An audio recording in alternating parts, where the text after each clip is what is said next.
Et maintenant, je reçois Madame Miss France, Geneviève de Fontenay, et son fils Xavier, qui visiblement ne sont pas tout à fait d'accord sur tout. Bonsoir. Bonsoir Mireille. Geneviève de Fontenay, Bonsoir, Xavier. Alors, vous avez exceptionnellement accepté d'être ensemble sur vous êtes une privilégiée sur pour le ça, plateau. Mireille. Je vous en remercie. Oui. Ça me va droit au cœur. Oui, alors, on peut avoir confiance en vous. Ça, c'est énorme. Merci. Alors, moi, ce qui m'intéresse, c'est qu'il y a quelques années, vous disiez tout va bien, ils exagèrent, ces journalistes, on s'entend très bien avec Xavier, mon fils, et dans le livre que Xavier, vous publiez ces jours-ci, l'histoire, voilà, chez Flammarion. Merci, elle fait bien la promo, j'allais le dire. Donc, l'histoire secrète des Miss France chez Flammarion. Vous écrivez au sujet de votre collaboration avec votre mère Geneviève, qui a duré quand même 25 ans aujourd'hui. Oui. Voilà. Mais dans ces rapports avec moi, ma mère prit systématiquement le contre-pied de ce que je pouvais dire ou faire. Mais non, mais c'est là où je ne suis pas d'accord quand je lis le livre.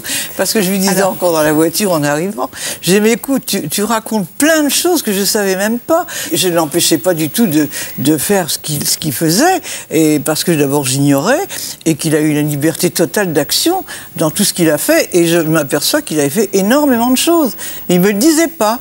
Non, mais je ne suis pas d'accord avec ton pas d'accord. Ah bon, non, mais... C'est bien, vous allez vous expliquer, voilà, vous êtes là pour ça. Viens dehors qu'on s'explique. Je me suis demandé comment Geneviève allait réagir à ça.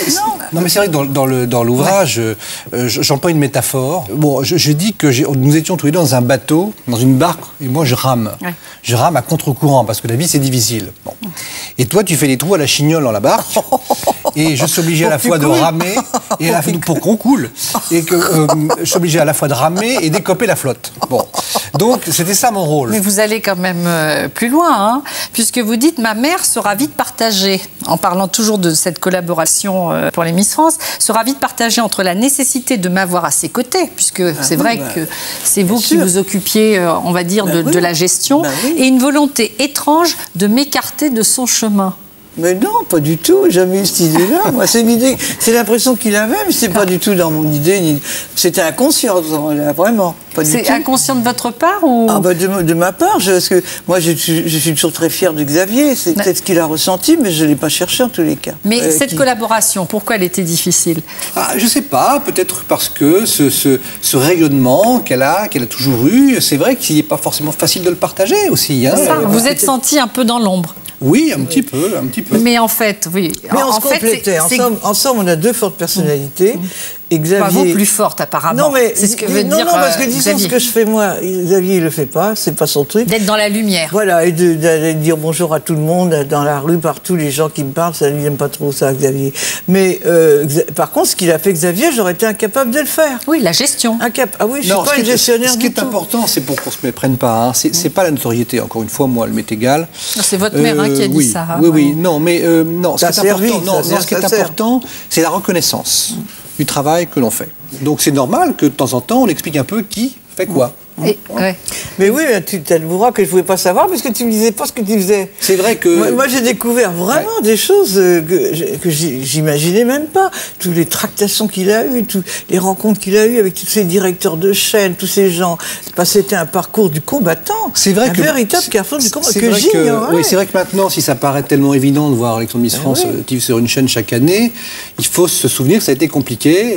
J'étais obligé d'attendre que les directeurs sortent dans les couloirs pour pouvoir leur parler. Il a bataillé. Bon, donc effectivement... est-ce que votre mère était davantage reçue? Je ne demandais même pas à être reçue, moi. Je ne demandais pas à être reçue.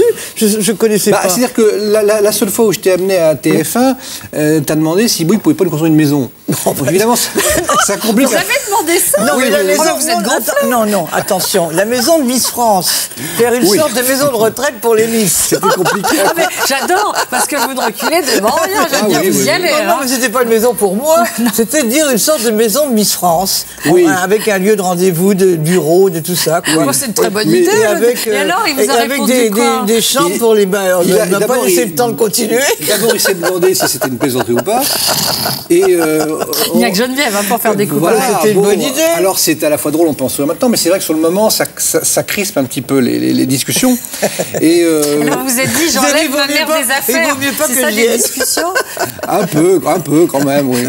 Mais alors, quand vous racontez cela, Xavier, et quand vous faites ce livre, c'est pour montrer justement ce que vous avez fait dans l'ombre, en fait. Quand vous parlez de reconnaissance, c'est ça, c'est pour montrer le travail effectué dans l'ombre. Parce que c'est Geneviève qui était dans la lumière, dans le fond. C'est ça. Disons que c'était le chapeau qu'on voyait. Non, et puis c'est vrai que si, mais ça lui plaît, la notoriété. Oui, ça me plaît, mais j'ai rien fait pour essayer de capter. J'ai capté comme ça par hasard et comme ça, mais j'ai pas couru derrière, ça est venu comme ça.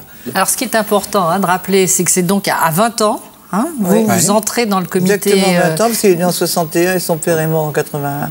Voilà. Donc, à 20 ans, vous arrivez dans ce comité. C'est assez brutal, oui. Voilà, parce que mon père décède le lundi, et vendredi suivant, je dois présenter le gala sur scène à sa place. Voilà, vous reprenez finalement la charge, j'allais dire, de votre père. Oui, oui.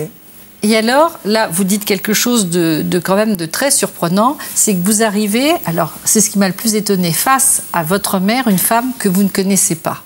Oui, parce que il exagère un peu parce qu'il avait quand même 20 ans, il m'avait quand même vu. Oui, non, mais c'est pendant 20 ans. C'est une image, évidemment. C'est vrai qu'on ne se connaissait pas bien parce que j'avais jamais vécu avec eux. Bon. Mais oui, moi, c'était une surprise. Oui. Donc, dès l'âge de 6 mois bébé, lorsque vous êtes malade, vous êtes élevé par votre... Ah oui, la sœur de mon père, ma tante. Votre tante. Oui, mais il faut dire qu'à ce moment-là, on n'avait rien. On était des vrais saltimbanques, ce qu'on appelle des saltimbanques. On vivait, on n'avait pas d'argent, on gagnait 3 fois rien. Donc les enfants, c'est vrai que ça tente. On remplissait une chaudière à charbon. Oui, mais quand on rentrait la nuit, il y avait 4 degrés dans la maison, on couchait avec nos manteaux, il fallait rallumer la chaudière.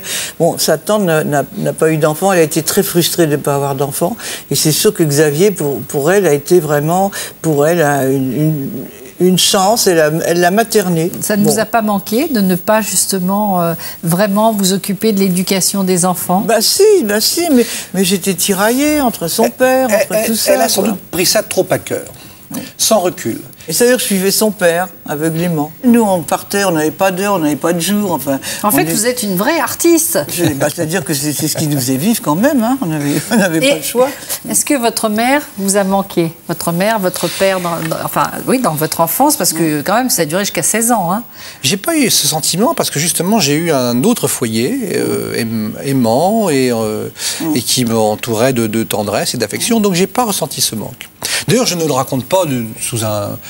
non, vous dites simplement que... Non, mais vous dites que du coup, vous n'avez pas une relation de mère-fils. Non, mais c'est vrai. Que votre vraie mère, c'est quand même votre C'est vrai, mais bon, mais c'est pas pour ça qu'on ne l'aimait pas et qu'on n'était pas attentionné à tout ce qui se passait. Ils ont été voulus.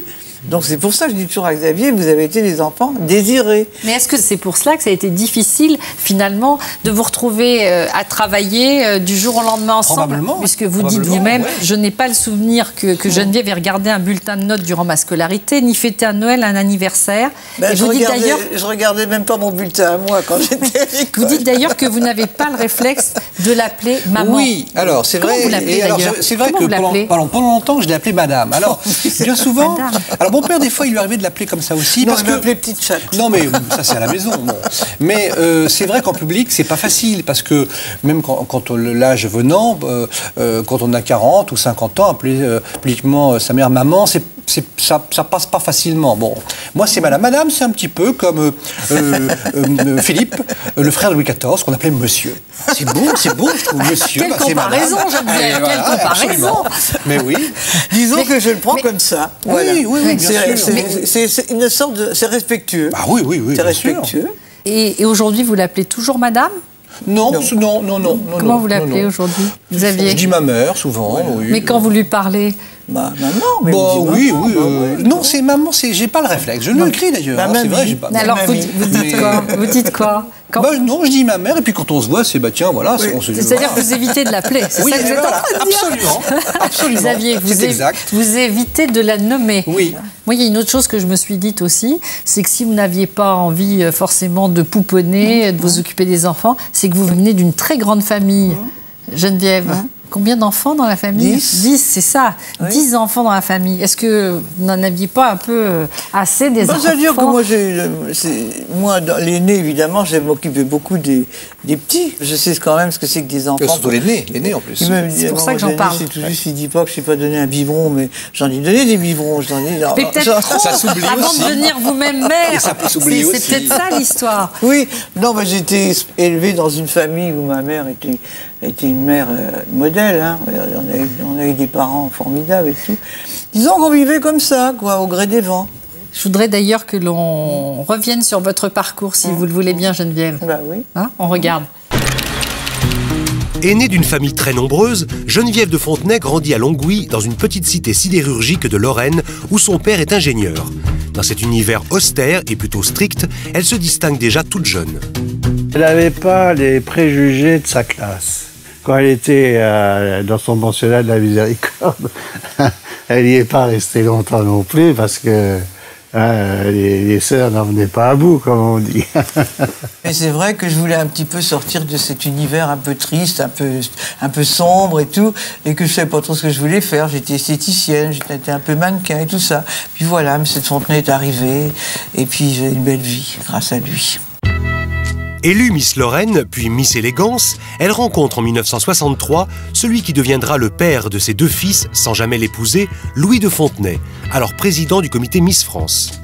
Alors, il fallait déjà, de la part de mes parents, un sens large d'acceptation. Hein. Et nous, à Abondance, dans les milieux des centraliens, des écoles des mines, des polytechniciens, ça, vous savez, les Miss, ça leur passe par-dessus la tête. Il faudra passer par des années de vaches maigres avant que le concours connaisse son succès actuel grâce aux émissions de télé négociées par le fils Xavier de Fontenay. Miss France. Et Miss Normandie. Merci et bravo à la première dauphine qui est Miss Rhône-Alpes. Les débuts ont été durs, hein. Mon mari, en 47, il faisait l'homme sandwich, il se baladait avec une pancarte sur le ventre pour annoncer l'élection de Miss Toulouse ou je ne sais quoi, parce qu'il n'y avait pas d'argent pour faire des affiches. Hein. On a ramé, on a beaucoup ramé. Ah oui, c'est vrai. Il fallait vraiment qu'on s'aime.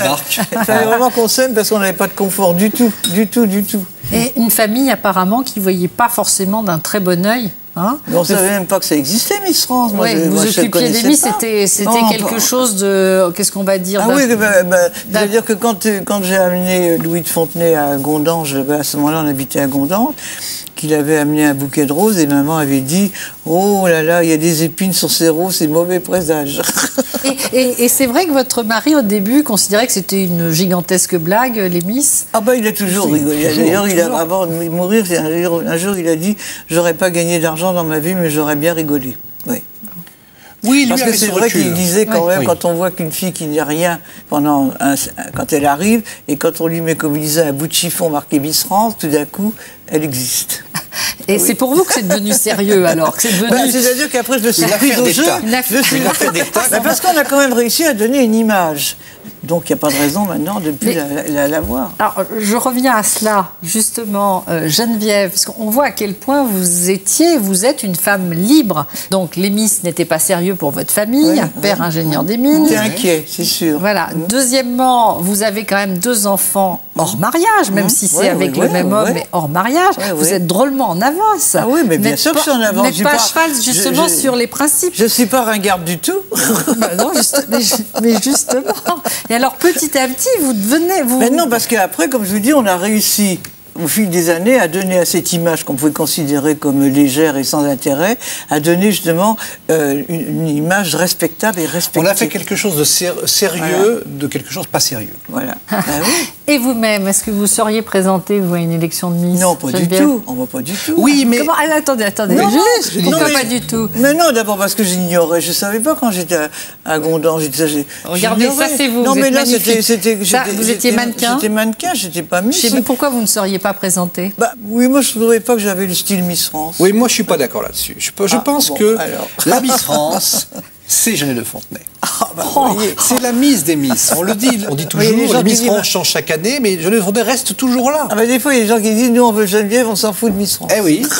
Donc voilà. Vous les avez supplantés. Voilà. Vous avez supplanté votre fils et vous avez supplanté les Miss. Oui, mais au départ, je n'avais absolument pas d'idée comme ça d'aller dans un concours. Et vous, ce que je voudrais savoir, à quel moment vous avez compris que finalement, vous aviez une mine d'or entre les mains, puisque vous l'avez vendue très bien. Il l'a compris. Voilà, la société de production de Démol. Oui. Il est évident que l'étape la plus importante, c'est au moment où cette manifestation devient une retransmission télévisée. Évidemment, pourquoi? Parce que ça attire les sponsors. C'est lui qui a pris les tractations pour organiser les élections après dans des villes avec les municipalités. Qui en a fait, on va dire, quelque chose de florissant. Oui, voilà. D'ailleurs, c'est pour ça, c'était tellement bien passé que s'il a vendu, le prix qu'il a vendu, je l'ignore d'ailleurs. Combien vous avez vendu? Non, ça, je n'ai jamais révélé. Des chiffres qui ont été donnés dans la presse, 5 millions d'euros chacun. Quoi, oui. Non, mais c'est autour de ça. C'est un bon ordre de grandeur, on va dire. C'est un bon ordre de grandeur. 5 millions chacun d'euros. C'est un ordre de grandeur. Mais ce qu'il faut comprendre, c'est que j'ai souvent entendu dire oui, de toute façon, il est là grâce à sa mère, il vous rejette sa mère. Bon, moi, quand mon père est mort, je l'écris dans le livre, j'ai touché l'équivalent de 500 euros. On peut dire que j'ai démarré avec effectivement l'appui de mes parents. Avec une cuillère en argent. Bon, alors, et effectivement, ce que j'ai réussi à bâtir, je me le suis construit tout seul. Bon, et en même temps de se construire ça, j'ai amené aussi la notoriété de ma mère. C'est ça qui a fait un prix. Geneviève, il vous a fallu beaucoup de temps avant de comprendre qui était votre fils, de lui accorder toute la confiance. Mais je le comprends encore davantage en ce moment grâce à ce livre. Grâce à ce livre, vraiment. J'ai compris énormément de choses. Vraiment. Et je le félicite. Il est digne de son père et tout. Ah oui, vraiment. C'est vrai.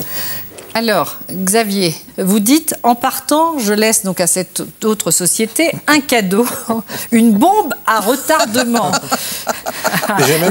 Grenade dégoupillée s'appelle, enfin, ma grenade dégoupillée s'appelle Geneviève de Fontenay. Oui. Qu'est-ce que ça veut dire? Qu'est-ce qu'elle va faire? Ils se sont dit, lui, il va partir, on va être tranquille. On va pouvoir faire ce qu'on veut, on va être chez nous. Bah non. Non, dès qu'il y a un truc qui ne va pas, hop, on la presse tout de suite. Et je ne suis pas d'accord, et ceci, cela. Mais vous êtes à ce point, franchement, je disais, une arme de destruction massive, Geneviève. Ça peut se produire, oui. Oui? Qu'est-ce que vous pouvez faire comme scandale, genre tous les scandales. Tous les scandales. Tout est possible. Mais on n'a pas essayé de vous virer. C'est ce qu'on appelle un électron libre. Oui, voilà. Mais on n'a pas essayé de vous virer. Pour l'instant, pas encore. Ça pourrait arriver? Mais je ne sais pas. Mais vous pourriez abandonner? J'aurais du mal, parce que d'abord, il y a un tas de gens qui me font confiance aussi et qui seraient désemparés. Évidemment, il y a beaucoup de gens qui disent, si Geneviève n'est plus là, ce ne sera plus la même chose, ce ne sera plus Miss France, ce sera autre chose, forcément. Alors, je voudrais maintenant que l'on écoute un peu tout ce qui s'est passé avec les Miss, les différents scandales qui se sont quand même succédés ces dernières années. Et après mon départ, malheureusement. Ouais. Alors, on regarde et vous m'en parlez après tous les deux.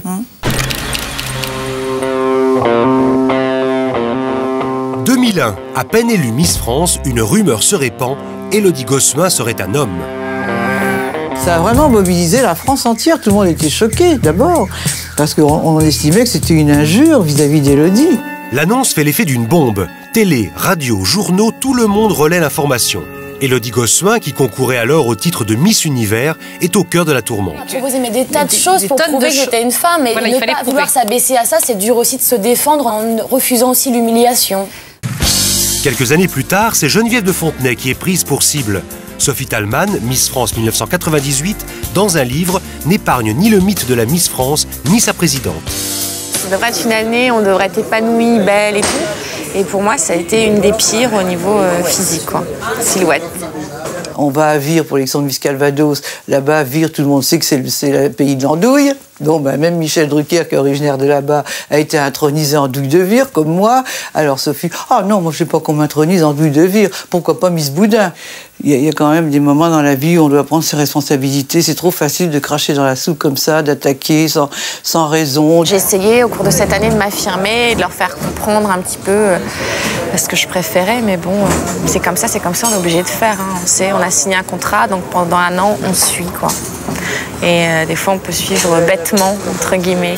Les prochaines scandaleuses sont Laetitia Blégé, Miss France 2004, et Valérie Bègue, Miss France 2008. Photos dénudées, volées ou détournées, chacune apparaît dans des poses suggestives à la une de magazines à sensation, cassant brutalement l'image des Miss.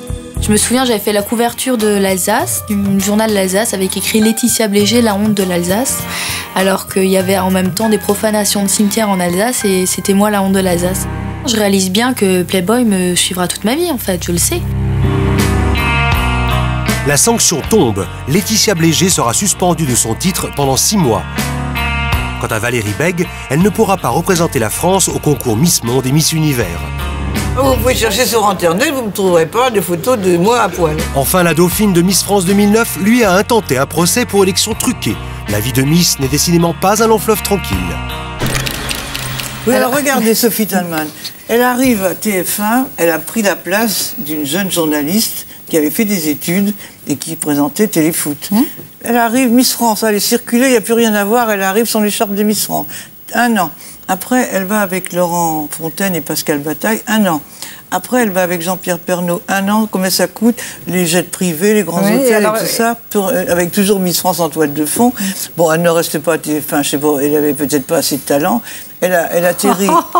Elle n'est pas restée. C'est une certitude, je confirme. Bon, elle arrive à Equidia, elle tombe sur le cheval milliardaire de Christophe Soumillon, qui était Et qu'est-ce que vous voulez dire alors? Ça veut dire que quand je l'entends dire que ça a été terrible son année de Miss France et tout, mais elle ne se rend pas compte que si elle n'avait pas été Miss France, elle ne serait pas où elle est maintenant, avec de l'argent, avec tout ce qu'il faut. Elle était là derrière la gare de Bar-le-Duc, je vous assure que ça, où elle était, c'était pas gai.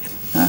Non, je n'admets pas qu'on puisse raisonner de cette façon. Et Valérie Bègue, alors? Elle a menti. Oui, mais c'est important, ça c'est grave. Ah oui, les images qu'elle a montrées. Mais attendez, c'est ce qui a motivé qu'elle n'a pas été acceptée à Miss Univers. Parce que les images à moitié nues sur une croix, aux États-Unis, les images à caractère sexuel et pornographique, c'est pas accepté. Hein. Je sais, mais jamais vous ne vous dites dans votre fort intérieur, oh, finalement, ce n'est pas si grave. On ne peut pas laisser la porte ouverte, sinon c'est fini. C'est fini. C'est fini. Disons, c'est fini dans ce monde où justement il n'y a plus de retenue nulle part. Vous voyez les kiosques avec les journaux, c'est toujours des filles à poil avec leurs seins siliconés, les fesses à l'air, tout est à l'air, et ça ne ressemble plus à rien. Pourquoi au-delà de ça, j'aimerais savoir pourquoi il y a de plus en plus de scandales avec les Miss. Parce que la presse recherche ça. Parce que le scandale agit comme un produit dopant. Bah oui. Et il fait beaucoup plus parler que quand les choses vont bien. Donc c'est pour faire de la pub, en fait. Ce sont des coups de pub. Oui, mais c'est pas nous qui la cherchons. Non, c'est vrai que cette publicité, elle est mauvaise parce que une fois que cette formidable bulle de publicité est retombée, a éclaté, il reste que le scandale. À tel point que cette année, Chloé Monteau est revenue avec une écharpe de 5e dauphine de Miss Univers, personne n'en a parlé.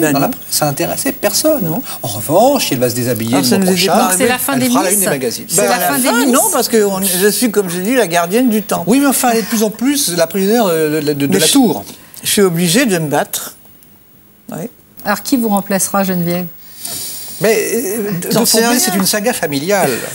Alors, il y a un fils, il y a aussi des petites filles. Alors, soit elles deviendront Miss France, soit elles prendront la tête de l'organisation Miss France, l'un ou l'autre. On verra. Merci beaucoup à tous les deux. C'est déjà fini? Ben oui, c'est fini. Vous vouliez ajouter quelque chose? Non, mais ça c'est un véritable feuilleton, nous. Hein, ça peut faire plusieurs épisodes. C'est vrai. Qui souhaite-t-il? Pour ne rien manquer sur ma chaîne Ina Mireille Dumas, abonnez-vous et activez la cloche.